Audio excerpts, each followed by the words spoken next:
From the Ear to There Travel Studio, this is the Ear to There Disney Podcast. The Ear to There Podcast, it's time to start the show. Be sure to hold on tight, here we go. Exploring all the different Disney destinations. Ear to There, it's time to start the fun. Hello, everybody, and welcome to the Ear to There Disney Podcast. I'm your host, Phil Gramlich. I'm also the owner and the founder of Ear to There Travel, which is a Disney-specialized travel agency. It's my job, along with all of the vacationers on the Ear to There Travel team. By the way, vacationers are what we call our agents here at Ear to There Travel. It is all of our jobs to take away all of that stress, all that anxiety, and all that time that it takes for you to plan a Disney trip. Because holy cow, it takes a whole lot of time. Because we want you to focus on the really fun things like having a fantastic, a magical time with your family and friends. And we want you to enjoy all of the magic. And all of our services, just like the cups of ice water in the Walt Disney World restaurants, all of our services are always absolutely free of charge to you. You can listen to this podcast, meet every single person on the Ear to There Travel team, or request your free, no obligation quote over at eartotheretravel.com. All right, let's get this show on the road. This is episode number 186 for the week of December 9th, 2019. So you know what you should do? You should grab a drink, grab a snack, and as a famous mouse once said, on with the show.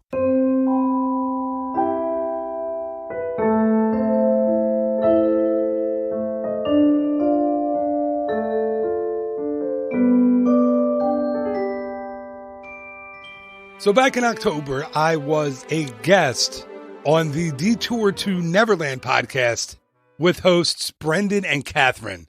And at the time, I promoted it a bit on social media that I was going to be on that show, but I'm not quite sure that everyone listened to me and went over there and listened to their show. Brendan and Catherine have a great show, so I want you to listen to them. You can find them over at detourtoneverland.com. So go give them a listen when you can. Don't do it now. Like, listen to this episode first, because I want to listen, and then go over to detourtoneverland.com. and listen to their shows. They do a great job. So on this show, we talk all about my origin. How do you say that? Origin story? I say origin story. It might be origin. I don't know. It's like when people say orange, but I say orange. Anyway, we talk about that. We talk about how I got interested in Disney, in Walt Disney World in particular. And we talk about a lot of stuff. It's a fun conversation, so I hope you enjoy it.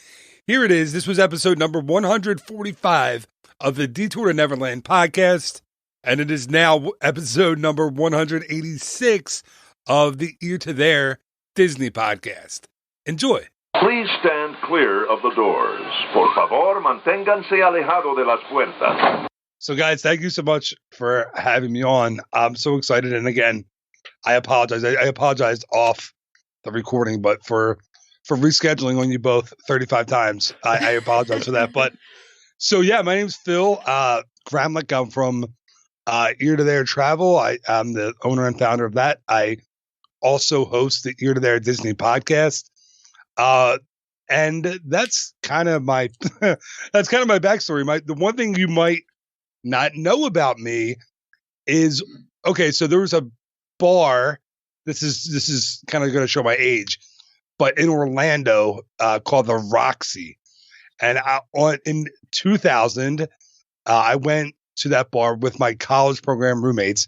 I did the college program in the summer of 1998, and they had boxing night once a week. And yeah, that's true, boxing night. This is they get how crazy that is in 2019.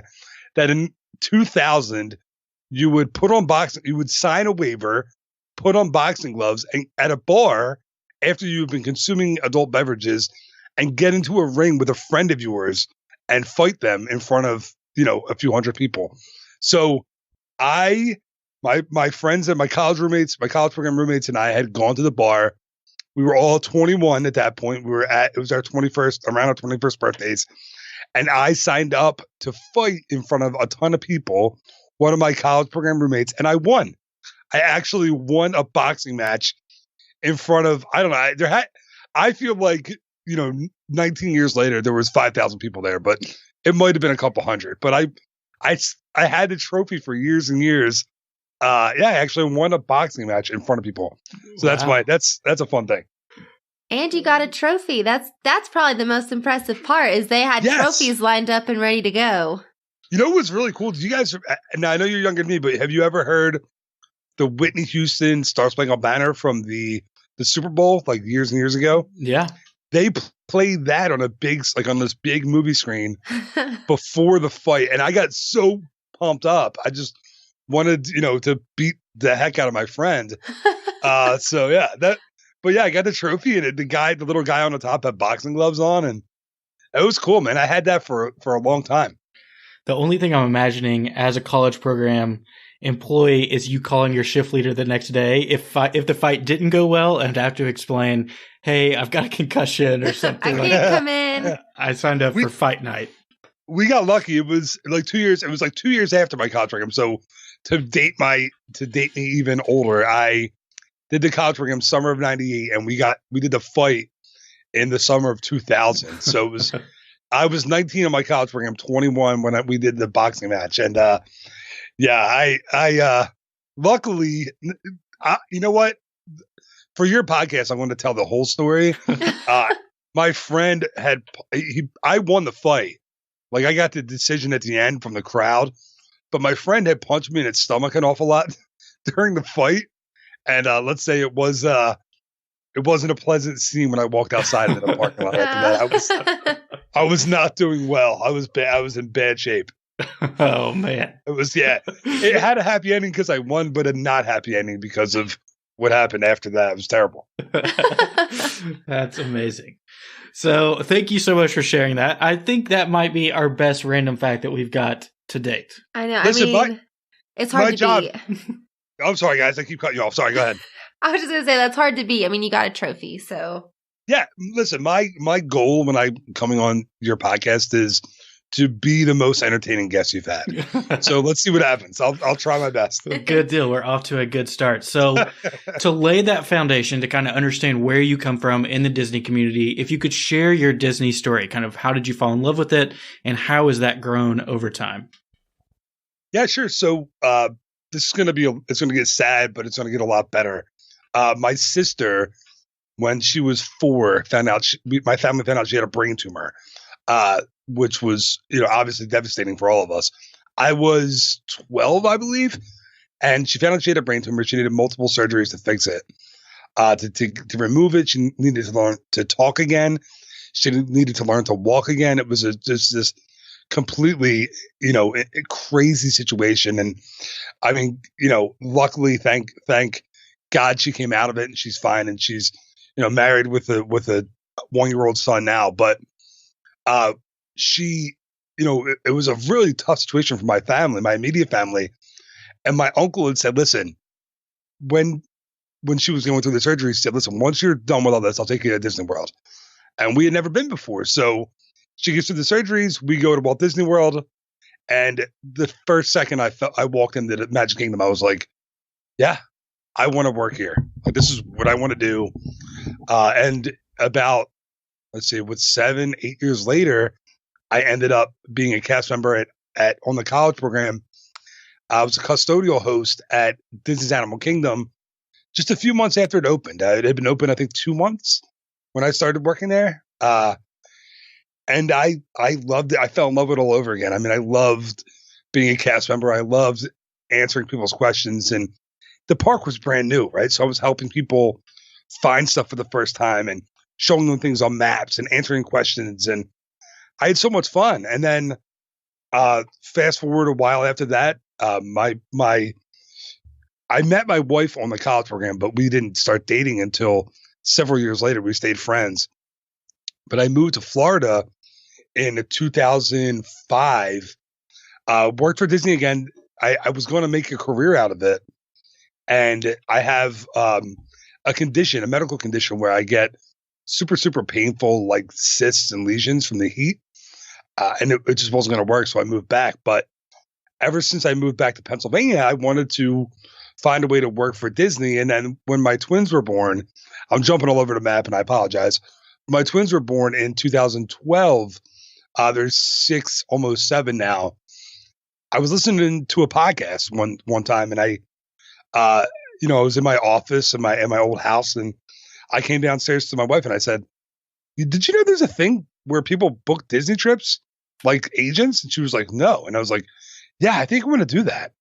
And she was amazing. And she was like, yeah, you should do that. You would be great.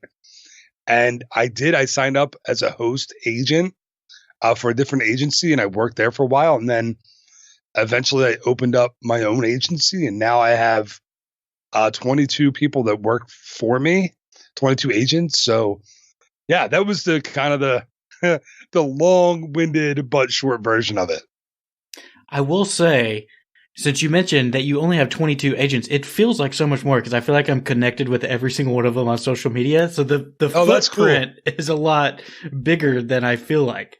But that's really impressive. Yeah, I mean, I'm glad you say that because I've said it a lot to like the agents that work with me. I've said, and I hate to say for me, like no one's working for me; they work for themselves. But I like to say like I don't need to be the biggest agency. Or even the best. I just want to be. I want to have the one that cares the most about their clients. Like I want them to, I want the agents that work on the team to help their clients, their customers, whatever you want to say, have the best possible trip. And I think they've done a great job. They do a good job with social media. They're out there. So yeah, thanks for saying that. That's really cool. For sure. Yeah, and I love your Disney store. I mean, you said you were jumping around, but I didn't feel like you did because each part of it definitely kind of led to the next phase because it's definitely like you could see the evolution there of how kind of your love for Disney grew over time.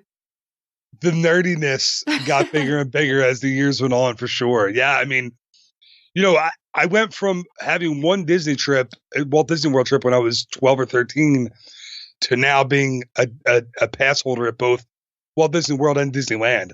I mean, so my first Disneyland trip was in 2008 on our honeymoon, and now I've been back, I think, 8 or 9 times since then. So yeah, it's grown from kind of a healthy distraction to a complete obsession. Yeah, that's awesome. So obviously for anybody who's familiar with Ear to There, it is so much more than just a travel agency now. You both have the podcast and the blog and then all of your reach on social media as well. So how did it evolve past just the travel agency portion? And then how do you tie all of those different phases together into one cohesive brand? Well, when you figure that out, you can tell me because I don't know. No, I mean, I started with, as like I said, working for someone else as an agent for a different company, and I always my goal was always to make it my own, like to eventually learn the ropes, figure out what I was doing, figure out social media, and open my own agency. So that was the goal from day one. I actually told the people I was working for in the other agency that I was like, listen, this isn't going to be a long-term thing. And then when I decided to open my own agency, they were like, well, they actually offered me a job staying on and working full-time for them. But I wanted to do my own thing. It's just what I've always wanted to do. So yeah, I forget. I'm kind of forgetting the question, but I'm going to keep going. Well, I'm just curious about how eventually it grew to more into the podcast and then the blog on top of it. So I became friends with another Disney podcaster, whose name I won't mention, but he's a good friend of mine, and he's kind of the godfather of Disney podcasting. He has one of the bigger shows, and he was telling me, when I first started chatting with him, he said, you have to do a podcast. And I didn't want to. I didn't like my voice, which is amazing because I talk a ton. But I was like, I don't want to hear my voice. I don't want to talk. Like, I'm embarrassed. I don't know. I had this thing about my voice, and he was like, "No, you're fine. Just do it." So it took a few months, I guess, of him being like, you should do this. You obviously like to talk. You should do this." And then, like I don't know if you guys had this moment. Did you ever, like, I don't know what kind of equipment you have for podcasting, but did you have the moment where you bought the equipment and you were like, all right, now I really have to do this. Like, I can't mess around anymore. Yeah. Right. Like, it's sitting there in a box and you're like, man, we paid all this money. We got to do this now. That's how I was. Like, I bought the equipment. I bought the one, a beginner mic. And then I remember looking at it with my wife and I was like, all right, I have to start this. So if you guys go back and listen, my first several episodes are just awful. Like, it's completely wooden. I don't know what I'm doing. And of course, like, you don't know what you're doing in the beginning. So I started doing that, kind of to drum up business for for myself. And then eventually it grew to drumming up business for the agency. And now it's where, I get people pitching me to be on my show, which is insane to me. Like, that's crazy that people will get in touch with me and be like, hey, we want to, I have a book. We want to come on. And I'm like, really? Like, why? But, yeah, I guess that's kind of where it started and kind of where it went and where it is now. Mm-hmm. I think that's a very real kind of fear that even we still have. Like, we hate hearing ourselves. Like, the editing process, having to listen back to yourself is the worst part. Yeah, the ums. Have you guys noticed? Have you figured out how to delete the ums when you can see it, right? You can see them when you're editing. Like, when you look at the soundboard, you can see the ums. It's crazy. I remember in the beginning sitting for like an hour for editing and just deleting ums. And eventually I was like, you know what? I'm not going to do this anymore. Like, if people want to listen to it, great. If not, but yeah, you're terrified of what people are going to think. It's nuts. Mm-hmm. Yeah, I had a problem at the very beginning, and I still do it now to a certain extent, where I think I'm doing active listening by affirming after someone says something. So I'll say yes, or I just did it right now. Yes, absolutely. I know that totally. I know it so well, and you can't figure that out unless you listen to it. You have to listen to it and be like, oh no. Yeah. Like, you have to listen to it and be like, oh man, I can't believe I did that. Yeah. No, I had that same problem. Absolutely. But I think that's a valuable lesson, that even though it can be cringy at first, you eventually learn from it and grow out of it. And then, here we are. Yeah. You have to stop at some point, right? Like, I think I'm 300 plus episodes in, like, with all the stuff that I've done. And eventually you're just like, all right, like, I've done this enough times. I know, like, right now, like, as I'm talking to you guys, I'm consciously telling myself no ums, no buts, no likes. Like, I just said like as I said it, right? Like, and again, twice. But I try to put on my podcaster like helmet and remember not to do it. But sometimes it's super hard. I think after a while, when you get your style and you know what you're doing, you don't have to go through and kind of edit yourself and take out all these little things. But it takes a while. Like I said, like 300 plus episodes, like a long time later, like if I mess up, I will definitely put a note and write the time down of the recording so I know that I fouled up. But normally I just let it go. Like, whatever. Mm-hmm. What are you going to do? Yeah, there's definitely a comfort that comes with doing it. After a while, once you get some positive feedback and you understand that people are listening for your content, not your rhetoric or, your grammar. And I think that you can apply that same principle to so many different things, whether it's blog writing or doing YouTube videos or whatever it is.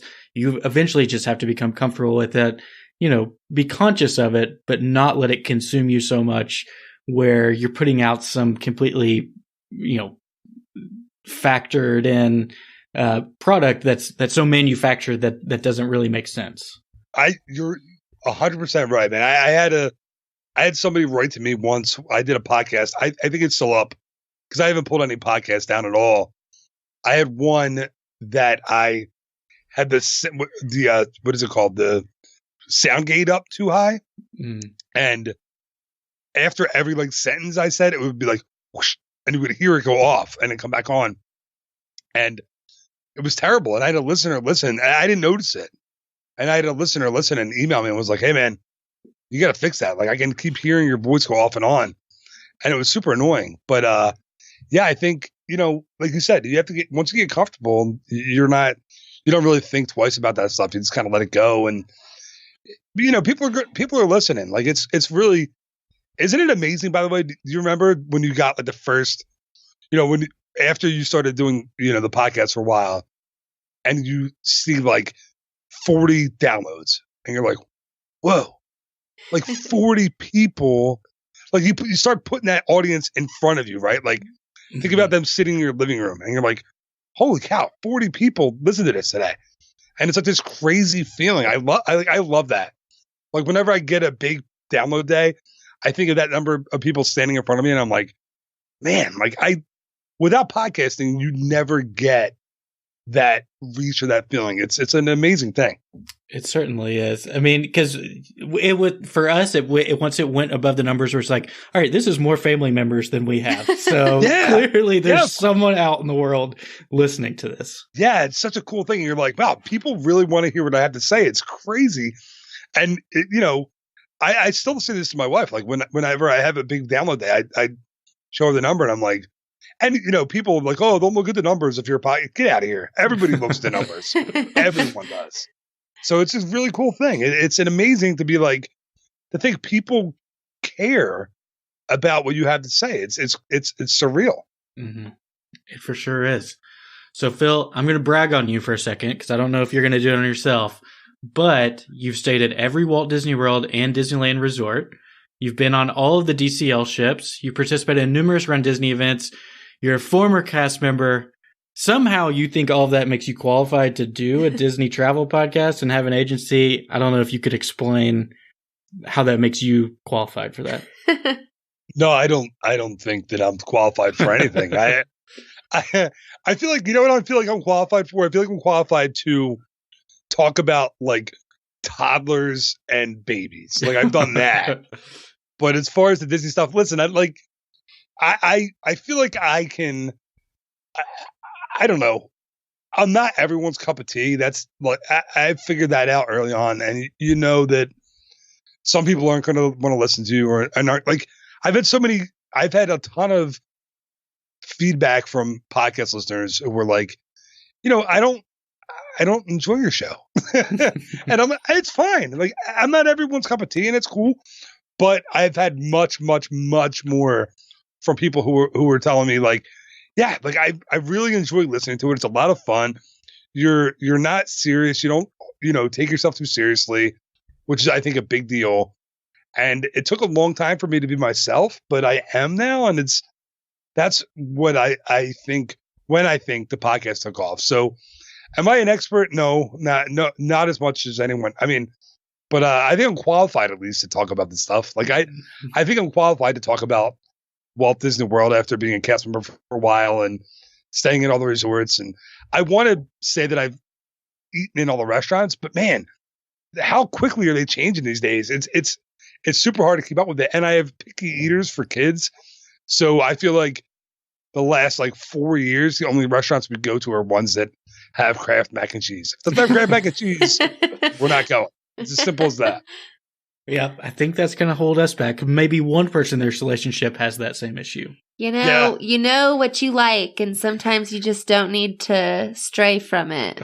Oh, listen, I'm not gonna talk badly about that. I'm used to that with my kids. We've been to Big River Grill at the boardwalk literally probably 25 times because my older daughter is very, very picky.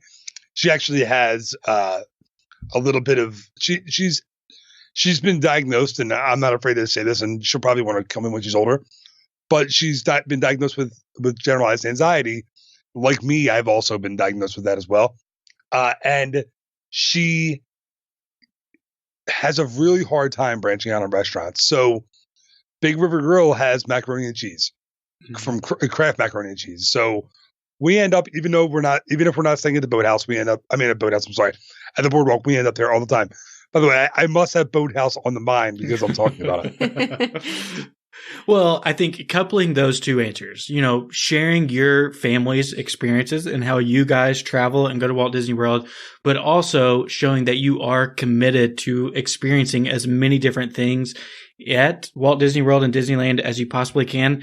To me, that just is such a testament to your dedication and your commitment to providing the most accurate and well thought out answers and experiences for your audience, both on the blog, both on Facebook, and on the podcast as well, and also to your clients that are traveling through the travel agency. So I think you might be selling yourself a little bit short on that, but I'll say that what I get from that is that you are completely dedicated. You're all in on this. It's become an obsession, really. Like everything about it. Listen, Walt Disney World, and I'll say it to everyone, it's a fantastic vacation. It's a great trip for your family, from anyone from your 90-year-old grandfather to your 1-year-old child. Like it's an amazing thing, and I just want it sounds corny to say it, and I'm sorry and I apologize, but I've said this on my podcast a lot. I want everyone to have the experience that I have with my family. Like I know there's so many first timers that are going in that have really no idea. Like this is a funny story because yesterday morning I got an email from a client and I booked her. I took care of her fast passes 3 months ago, literally. Like she's leaving in a couple of days. And she wrote to me yesterday and was like, so about these fast passes, what's going on with them? Like, what do we do? And I was like, well, I booked them already. And she had no idea because when it was time to book them, she said, we don't know much about the attractions. Just do what's popular. So they have I was looking at their schedule. It's amazing. They have, Avatar Flight of Passage. They have Slinky Dog Dash. They have, Peter Pan's Flight. They have Seven Dwarfs Mine Train. They have, every single thing you could think of that's a big deal right now in Walt Disney World. They have fast passes for. But I thought about it and I was like, not everybody knows. They don't know. She doesn't know. She's never been there before. She just knows what she's doing. So that's why it's really cool to be able to do the job that I do. Is I know. Listen, I'm not being cocky. I know she's going to have an amazing trip, and that's not because of me. It's just I just booked the right fast passes for them. Mm-hmm. But I mean, I know that I'm going to hear back from her in a couple of weeks, and she's going to say, "This was amazing." Of course. If she doesn't listen to my advice, maybe she won't. But you know what I mean. Like that it's going to be a great trip, and I don't know. It's so much fun doing that. I like getting up early and doing dining reservations. I see it as like a challenge. When a client will write to me and say, I know this is going to be tough, but I want fast passes to Slinky Dog, to Avatar Flight of Passage, to Seven Dwarfs Mine Train, and I want those on the first 3 days of my trip, which is super hard to do. I'm like, bring it. Let's go. Let's see what I can do. I love that stuff. So yeah, I'm just a super nerd and I love doing that. And it's a lot of fun. Yeah, that's awesome. I feel like that would be such a special role to play in a family's vacation. It is. It's really cool. And I try to, follow up with them when they're in the parks and see how they're doing and make sure they're having fun. And it's really cool. It's a fun job. Like really, it really, really is. And I keep saying and I want to murder myself for saying that times. But it's so much fun. Yeah. So we want to end with two different things here in the first part of the episode. First thing is talking about that you really, hearing your story, you took an idea, you pursued it, you nurtured it, you grew it into something so much bigger and more impactful than I think maybe you could have imagined. Did you ever dream that Ear to There Travel would grow to the scale that it has with so many different facets and so many different ways to reach Disney lovers? I mean, I don't want to sound cocky, but yeah, I did. I did. Not as much as this with the social media stuff and the podcast stuff, but I did know that once I got started and started bringing people on that, I have a whole training program that, and I'm not going to mention the name of the agency that I started with because I don't want to badmouth anyone. But when I got started, they were like, "Okay, you're an agent. go sell trips. And I was like, what? And no training. Like, it would just go. And I did a college of Disney knowledge, but no extra anything. So I didn't know what I was doing. I would never worked in the travel industry before at all. So I vowed to myself, like, when I start my own agency, I'm going to make a training series, like a video series for people to follow, where they will have to, follow, watch these videos and answer questions. And I'm probably a pain in the butt for a lot of people because I do. Walt Disney World has something called traditions, where when you get started, you train. When I first started, it was 2 days of classes all about the history of Walt Disney World and Disneyland and Walt Disney. I kind of made the same thing for my company, where you have to go through, these hours of training about the history of Disney and the history of Walt Disney World, so that they would know, like, this is a serious thing. And I want, excuse me, I want people to understand that. So I kind of knew, like, when I got, I called the agents that work with me, I call them vacationeers. Please don't make fun of that name because I made it up. But I called them vacationeers, and I knew that once I had some people on, that they, that we would grow and do well. But the other side of it is the podcast and all that. Like, did I know that I'd be interviewing the Disney celebrities? Did I know that I'd become friends with Bob Gurr, who, of course, was one of the first Imagineers ever, who built so many things in Disneyland and Walt Disney World? And no, that's insane. Some of the things that I've gotten to do are just off the wall. Like, it's crazy. Like, this stuff. The fact that I just told you I'm friends with Bob Gurr, well, that's insane to me. But I am. So I knew that the business part I would do well, but the social media and the other stuff, I had no idea. Mm-hmm. I love that answer, because you dreamed big and you're still dreaming big, and who knows where you're going to take it in the future.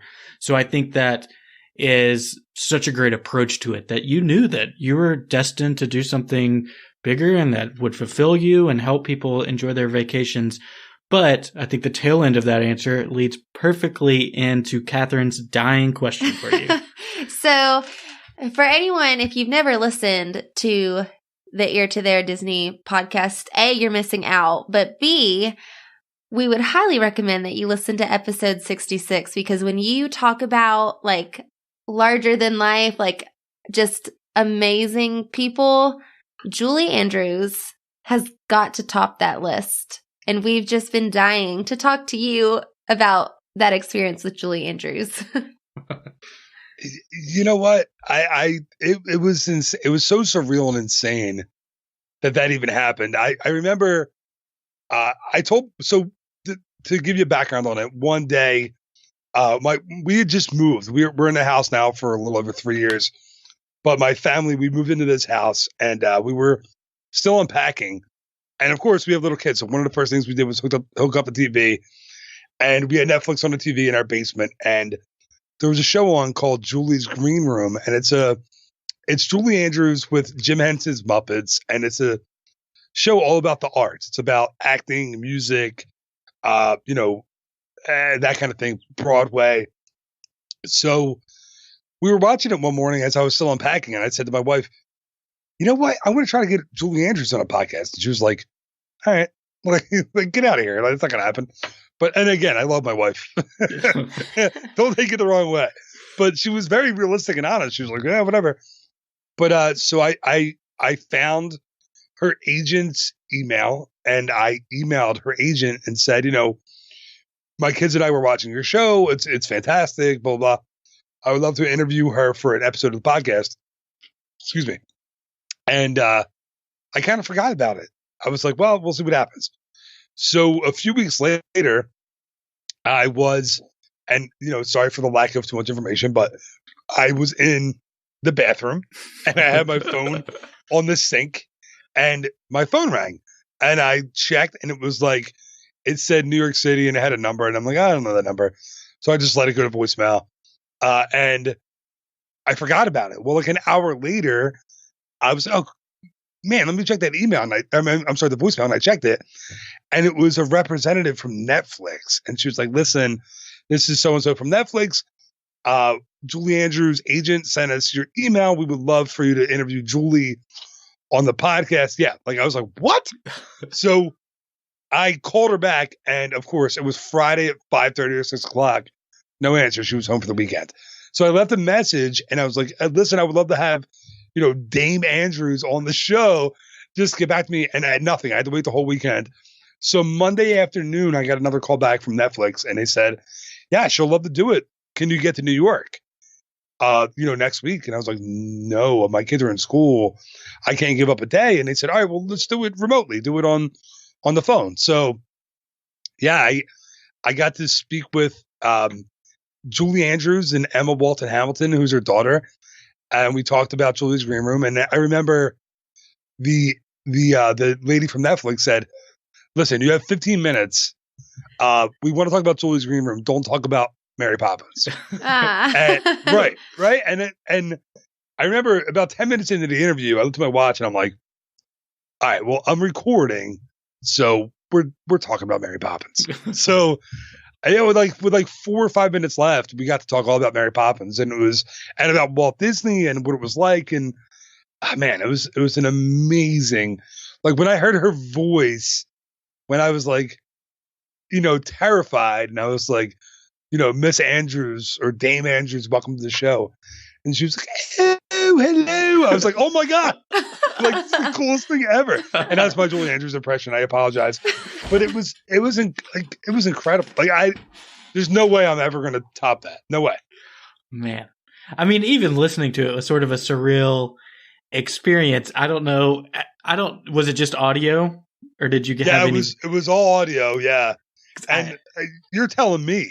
Like, I'm just picturing like a all wooden room with bookshelves, like a 20-foot high ceiling. Like she's sitting at a nice oak desk, and it's it's so funny you say that. I was picturing their room from Princess Diaries, like her office with a big wooden desk, and but they were in a room in a hotel in Manhattan, so it was probably. She was probably sitting on a bed, like in some room. But to me, holy cow! It was an incredible thing, and I'm so lucky. I don't know how her agent took I have no idea. Like, I don't know why what I wrote in that email that resonated, but it did, and I'm super lucky that it did. Man, that is such an awesome story. That is. Thanks. Thank you. No, it's fun. I love telling that story, and I there was more stuff, and another time I'll tell you guys the rest of it. Yeah. Well, and for anybody else, you can't top that, but if you're looking for any more persuasion to listen to Phil's podcast, there's been many other Disney legends join him on the show as well. So it is just chocked full of really great interviews and chats along with that. So this first half of the episode has been so much fun. We've learned so much about Ear to Their travel and everything that goes into that. So we thank you, Phil, for sharing more information on that. We're going to take a quick break and hear a message from our partners, and then we'll be back to play the Fast Pass round. Good deal. So we are back. We're going to throw out these Disney topics, and if you can just kind of share the first thing that comes to your mind so our listeners can get to know your Disney fandom a little bit better. Awesome. Let's do it. I'm ready. Okay, so the first one is just name the Disney parks that you visited. All the domestic parks, and that's it. It's funny. I have a phobia about flying, and I own a travel company, so go figure, right? But I don't like flying, so I've been to all 6 domestic parks, but that's pretty much it. Awesome. So of those 6, which one is your favorite and why? Disneyland Park is my absolute favorite. It's because it's Walt's park. I have a huge spot in my heart for Walt Disney, the man.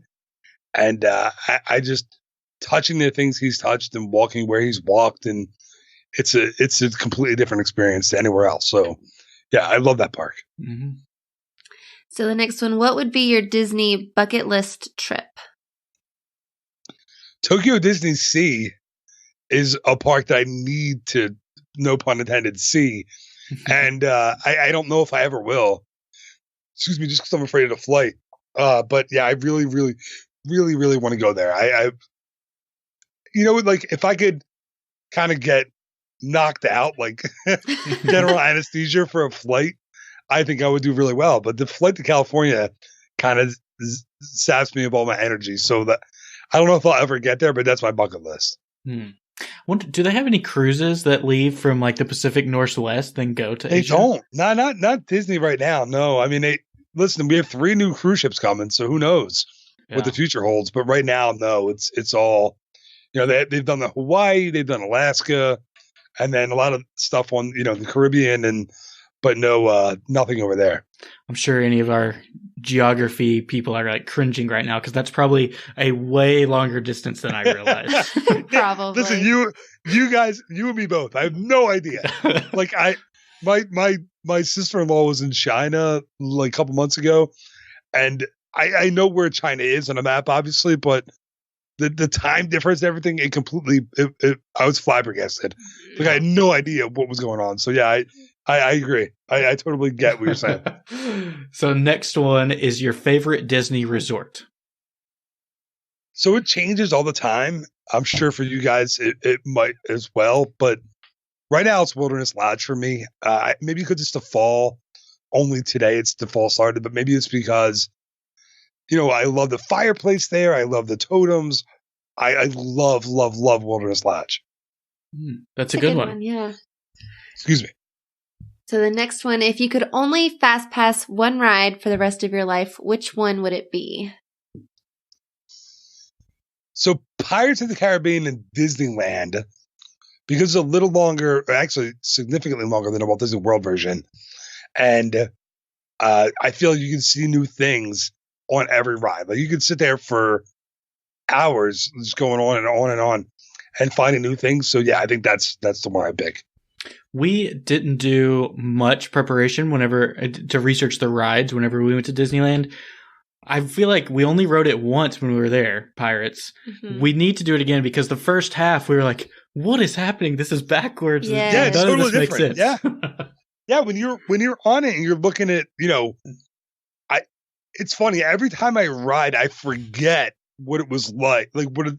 So when you go on and you're in the caves in the beginning, and you see all the skeletons, the captain in the bed and all these caves and these caverns, and you forget. Like you're like, whoa, I forgot all about this. Every time I ride, that happens. Mm-hmm. So yeah, it's something that I could ride. I could ride for days and find something new every time. It's amazing. For sure. So next one, sticking with rides and attractions, which ride do you think is due for an exit or a refurbishment from the parks? So I don't know how much you've listened to my podcast, guys, but the Magic Carpets of Aladdin. Get those out of Magic Kingdom right now. There's no reason for them to be there. They ruin the view in Adventureland. I hate to use the word hate, but I hate those darn things. And I get it when Dumbo was super, super popular and they didn't have 2 Dumbos, but now you have 2 Dumbos, a virtual queue in the air conditioning. You don't need that thing. It doesn't need to be there. Get rid of it. I feel like you could apply that same logic to Triceratops Spin. You could, but then what happens to that part of Animal Kingdom? Because now with Primeval World being seasonal, what the heck are you going to do with that part of the park? I guess we just got to turn it to Indiana Jones. I'm in. Listen, I'm in. Get rid of Listen, I like dinosaur a lot. I worked in the parks when it was Countdown to Extinction, but if you could gut it and put Indiana Jones in, I'm all about that. It's my favorite. Not my favorite. One of my favorite. Everything is my favorite, but it's one of my favorite rides in Disneyland for sure. Yeah, good answer. So the next one, which land or area brings you the most inspiration? This was not on the list that you guys sent me. I did not know this. We have updated them. The most inspiration. That's an awesome question. This is going to be a weird one, I think, but Main Street USA and Disneyland is the land that I feel like I'm most inspired by anywhere in any of the Disney parks because of the windows, the tribute windows to all the Imagineers, to everyone who made Disneyland happen. When you're walking down those, that street down Main Street, you really get a sense of how enormous it was for those guys. So that's my answer. That's a good one. Next one would be your favorite snack or a go-to snack. The soft pretzel in Germany, I think, in Epcot, in World Showcase is different. It's unique. Listen, people say Mickey pretzels and they're fine, but listen, I'm from Philadelphia, man. You need a really good pretzel, and the soft pretzel from Germany in Epcot is the best pretzel and the best snack in all of, well, not on all of property, but in all of Epcot for sure. Yeah, that's a good one. Next one would be your favorite table service and quick service restaurants. So this is tough because table service changes all the time. Right now, I would say Boathouse, I think. I'm a seafood nerd. I love anything to do with seafood. And I love getting the seafood there. Have you been there, first of all? Second of all, have you gotten the seafood tower? We have not. No to both. No to both. Are you seafood fans? I am. You're getting there. Yeah, I'm It's tough. still the picky eater.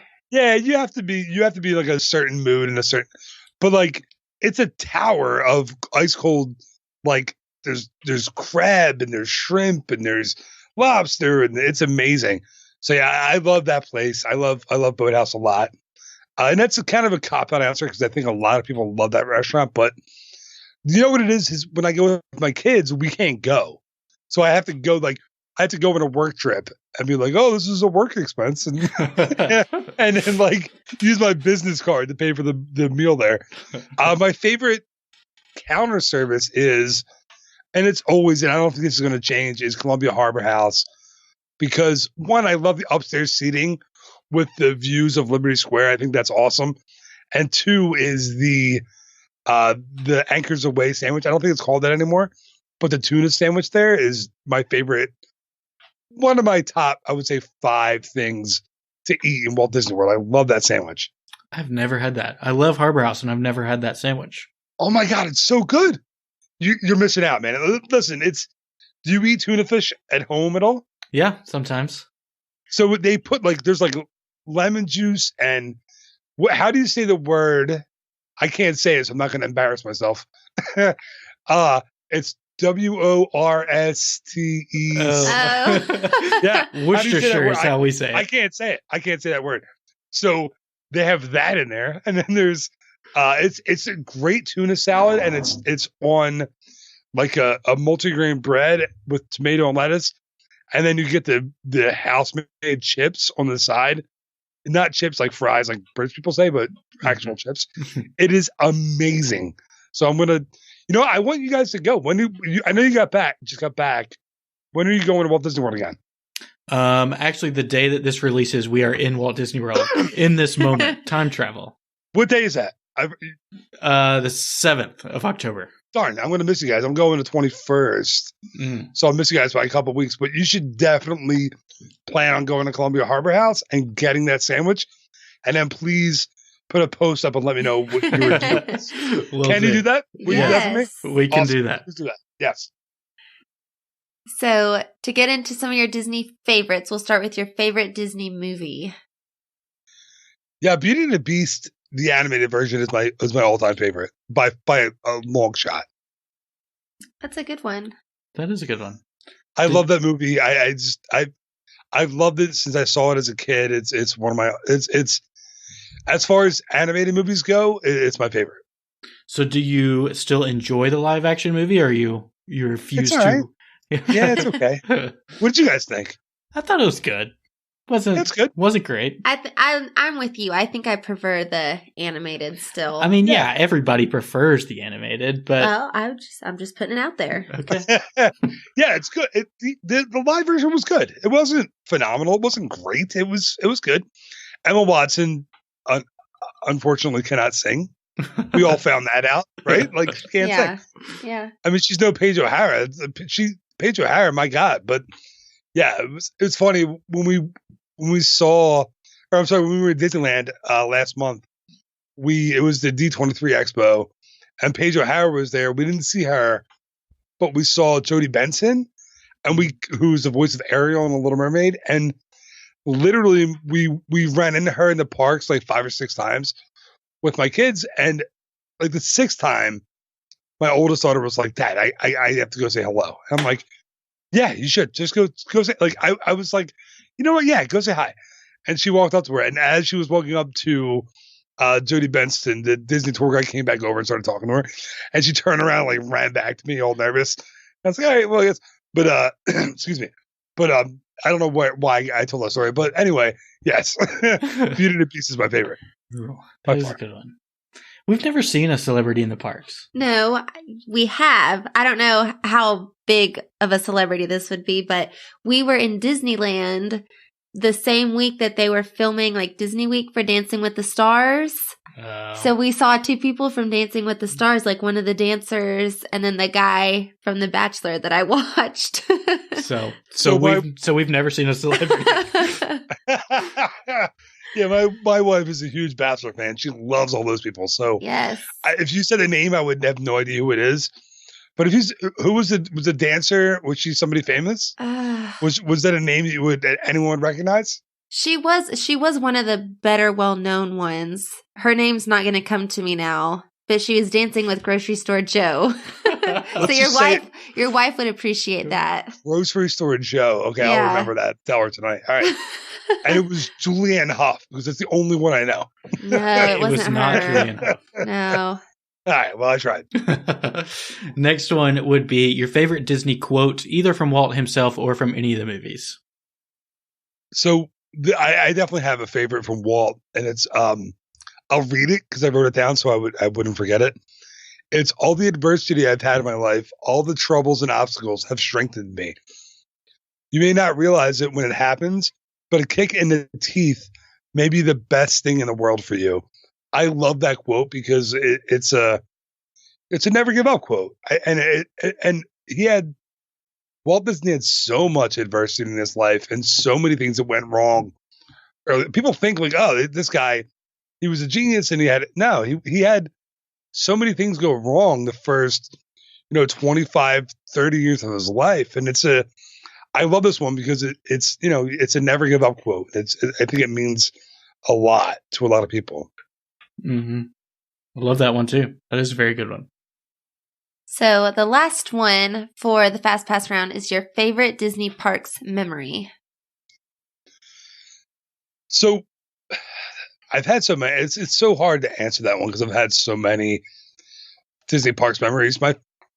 This one isn't my favorite, but it's one that I love and that I've told before. But so 2 years ago, actually, my friend who works in Disneyland, we went out to Disneyland for the D23 Expo. It was the first time my kids had ever gone. So it was my wife and my 3 kids and I. And my friend who worked at Disneyland said, "Do you want to see Walt's apartment?" And I was like, "Yeah, of course I do. Yeah. Like, I'm the biggest Walt nerd there is. Yeah, of course I want to see it." So he arranged for a tour guide to meet us outside of Walt's apartment and, outside the firehouse, and took us upstairs.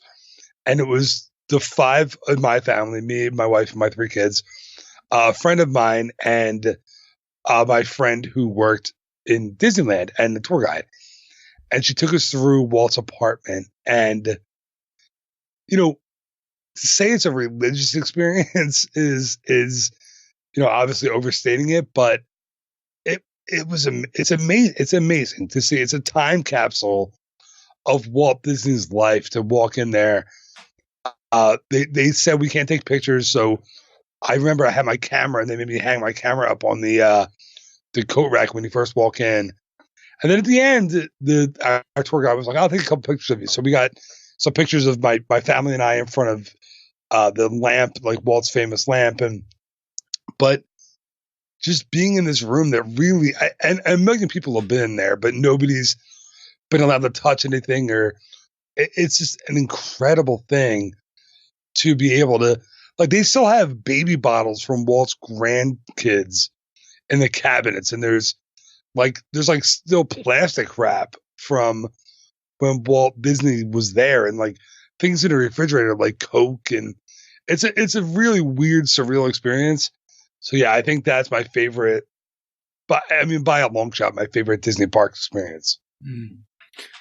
That is pretty surreal. I mean, that's definitely on our bucket list of things that we would love to see.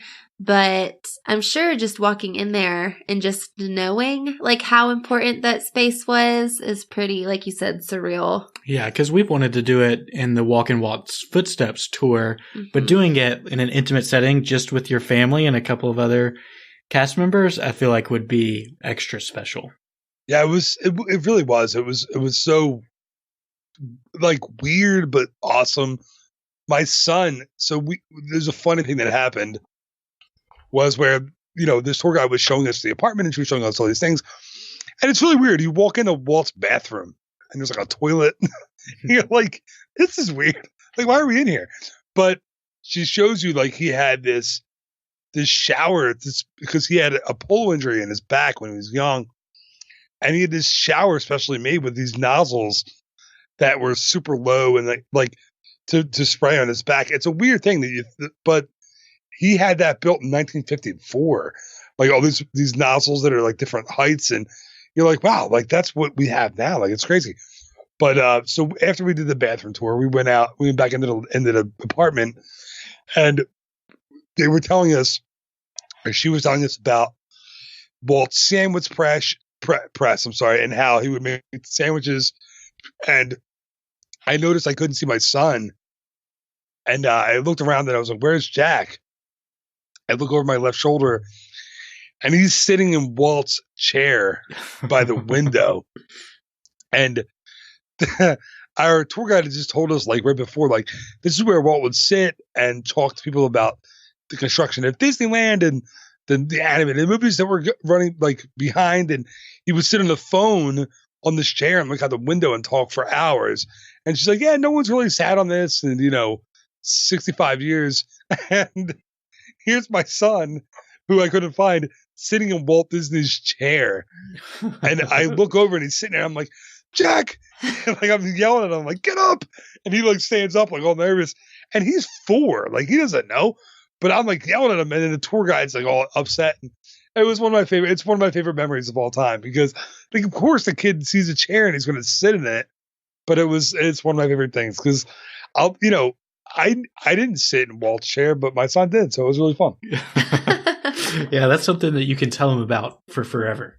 Oh, yeah. Trust me, I will. Well, awesome. So that concludes the Fast Pass round. Our very last question for you, Phil, is if you have one piece of parting guidance that you can give to someone who's looking to jump into this community, either as a content creator, a product creator, they want to start their own business, what would be your advice to that person? So I think it's super tough to be yourself, and I think it's really, really, really hard advice to follow. But I'm sure you guys know you probably listened to 100 Disney podcasts before you started, and you probably have like an idea of how you should do it, how you should record, and how you should talk, and none of that works, right? Like just be you, be yourself. Whether you're good at writing Twitter posts or taking pictures and putting on Instagram, or whether you're good at podcasting, you want to talk, or whatever it is that you're good at, just be you. I think it's super hard to kind of realize that like people will listen to you, people will follow you, people will care if you're just authentic and you're you. I know it took me a long time to figure that out. It really did. Like I started with the podcast and I wasn't me. I was just doing this. Welcome to the Disney podcast, and here I am. And you're like, no, it's not you. You're not having fun. You're not enjoying it. You're trying not to make mistakes, and it sounds terrible. So I think just be yourself, and you'll attract the people that are like you, that enjoy what you do. And yeah, man, I mean, just be. I keep saying it, but just be you. I think that's excellent advice. Yeah, and I did think, like you said, it's easy to say, it's harder to practice, but we kind of talked about it before. Once you can get in that rhythm or kind of get past trying to maybe please people or just entertain, once you can get past all of that, that's where you really get into your own groove and you can be just more authentic and more successful. Yeah, it's not easy, right? Like you guys know, it's not easy to be yourselves, and when you're doing interviews together, I imagine because I've never done that. My interviews with other guests have always been just me, and I prepare, but I've always tried to be me. I imagine that when you're doing it together, you guys are looking at each other, you're getting reactions, you're reacting what the person is saying, and it's got to be hard. Like, but the more you can just be yourselves and just let your guard down and be you, I think it does nothing but help you. Like you're just, you're a Disney fan.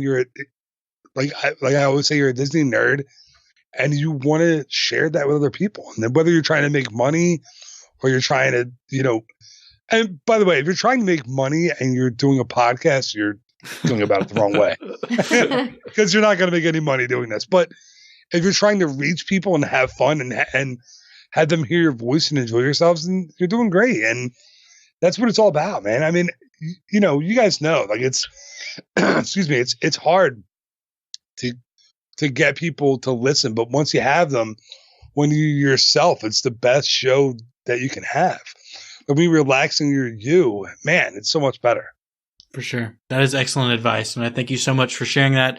And if anybody's wondering, there's so much pointing and nudging and, writing things down and writing notes to each other as we're going through these interviews. We should record one of them one time. You guys should. I can't imagine, like, when you have and it's not, I'm sure it's not negative, but whatever.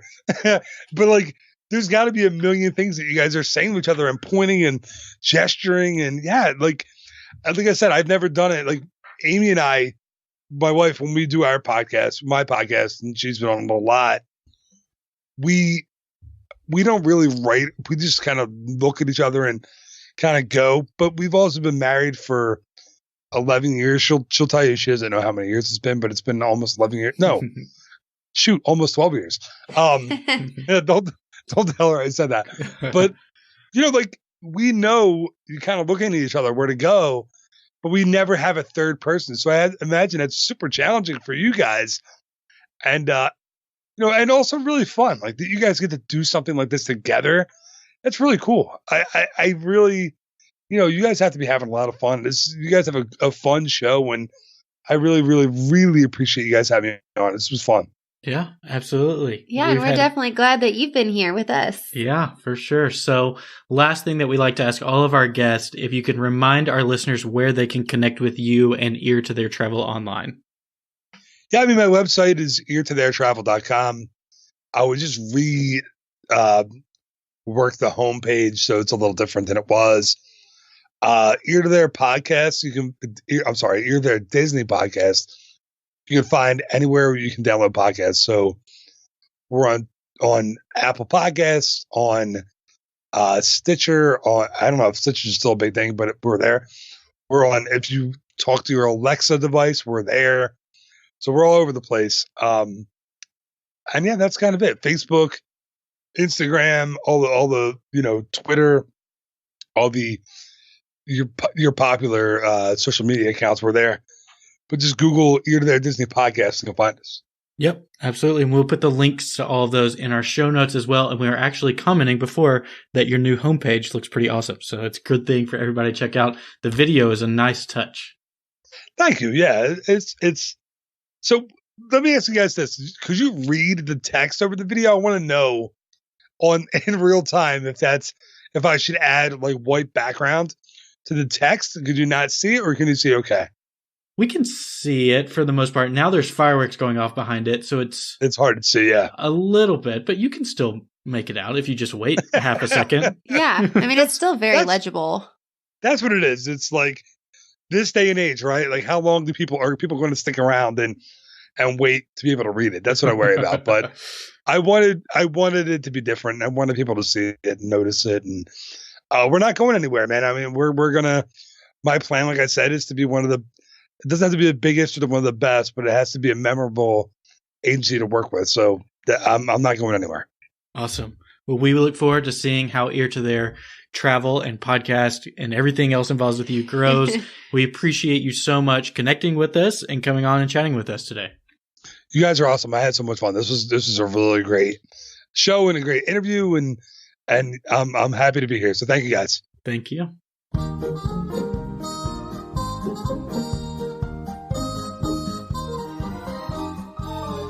And that is going to do it for this week's episode of the Ear to There Disney Podcast. Thank you again so much for listening. Thank you to Brendan and Catherine for having me on their show. It was a lot of fun. I hope you enjoyed this episode.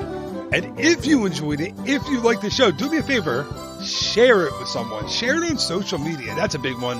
Go to my Facebook page. Go to Instagram. Go to Twitter. Go to the Snapchat if you're still there. I know a lot of people abandoned Snapchat a while ago.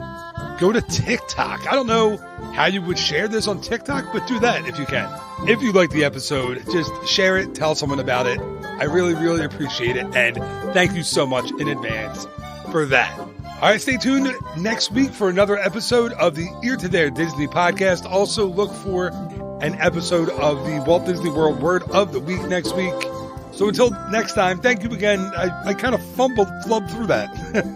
Until next time, thank you again so much for listening. You are awesome. I really, really appreciate you. Thanks again. Have a great week. Bye-bye.